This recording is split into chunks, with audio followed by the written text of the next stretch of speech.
Shalom saudara-saudari dalam Kristus. Bertemu lagi kita dalam Rhapsody of Realities TNI Malaysia. Hari ini saya akan berkongsi satu firman Tuhan yang bertajuk Dia tidak pernah meninggalkan kamu. Ayat kunci kita pada hari ini iaitu dalam Matius 28 ayat 20. Dan ajarlah mereka melakukan segala sesuatu yang telah kuperintahkan kepadamu. Dan ketahuilah, aku menyertai kamu senantiasa sampai kepada akhir zaman. Kadang-kadang ketika orang mengalami kesusahan, mereka tertanya-tanya sama ada Tuhan ada bersama dengan mereka. Mereka berharap dan berdoa agar Dia ada bersama dengan mereka. Tetapi hakikatnya adalah Dia tidak pernah pun meninggalkan kamu. Yesus telah berkata, "Aku menyertai kamu senantiasa sampai ke akhir zaman."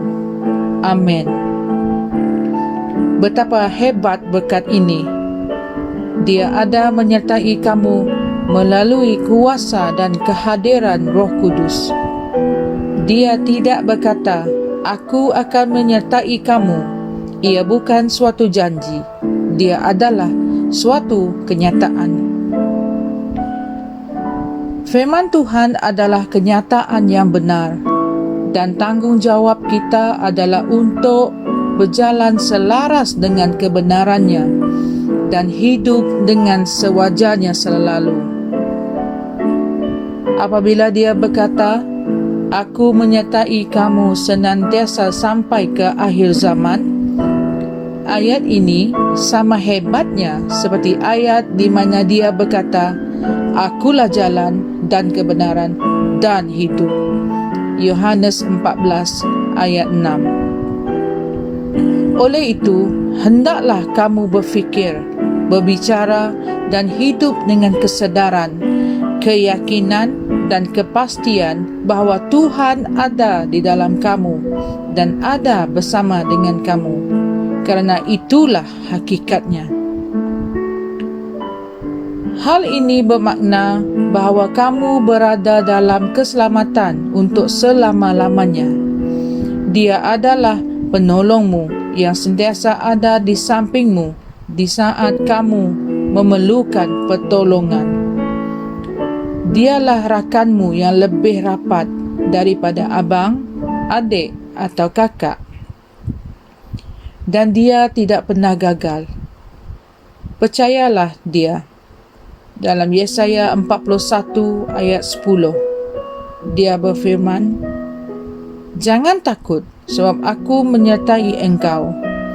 Dia ada di dalam kamu dan ada bersama dengan kamu di mana saja, di mana-mana tempat dan dalam setiap keadaan." Tidak kira apa situasi yang kamu hadapi, sedarlah bahawa kamu tidak boleh gagal atau kalah. Kehadiran Tuhan ada bersama dengan kamu. Keyakinan inilah yang kamu patut miliki dalam kehidupan. Sebab itulah Dia berkata, "Setiap senjata yang ditempa melawanmu tidak akan berhasil." Yesaya 54 ayat 17. Milikilah sikap kemenangan dalam segala perkara setiap hari dalam hidupmu, kerana Dia ada bersama dengan kamu dan Dia tinggal di dalam kamu. Saudara-saudari dalam Kristus, sebelum kita mengakhiri firman Tuhan, marilah kita sama-sama membuat pengakuan. Aku sentiasa menang kerana Tuhan ada di dalam diriku dan ada bersama dengan aku melalui Roh Kudus. Hadiratnya yang ilahi melindungi aku dan memenuhi diriku, yang mengubah setiap serat kewujudanku dan seluruh tulang tubuhku. Aku mempunyai pemikiran yang penuh dengan kemenangan dan aku menguasai segala keadaan. Dalam nama Yesus Kristus. Amin.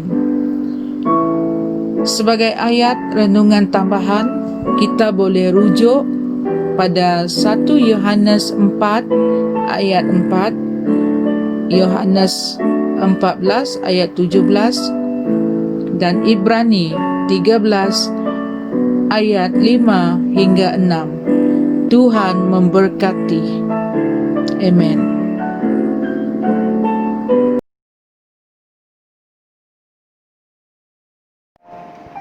Kami percaya saudara-saudari semua telah diberkati dengan perkongsian firman dari Rhapsody Reality.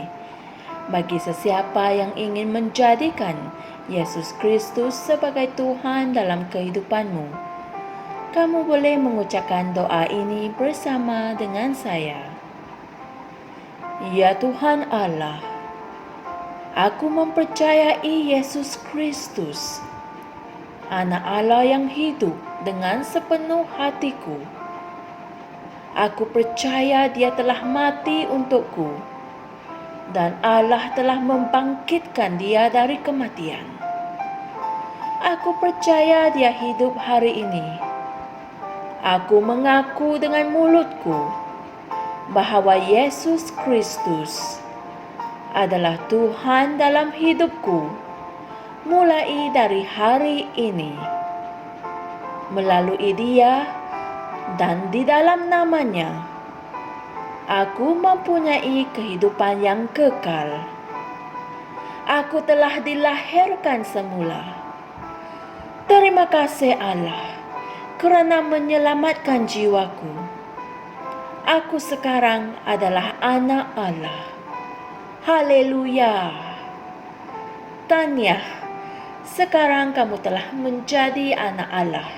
Untuk apa-apa sebarang pertanyaan atau untuk mendapatkan lebih banyak maklumat mengenai bagaimana untuk bertumbuh sebagai seorang Kristian, anda semua boleh hantar mesej di akaun Facebook kami atau email kami di tni.msia@gmail.com.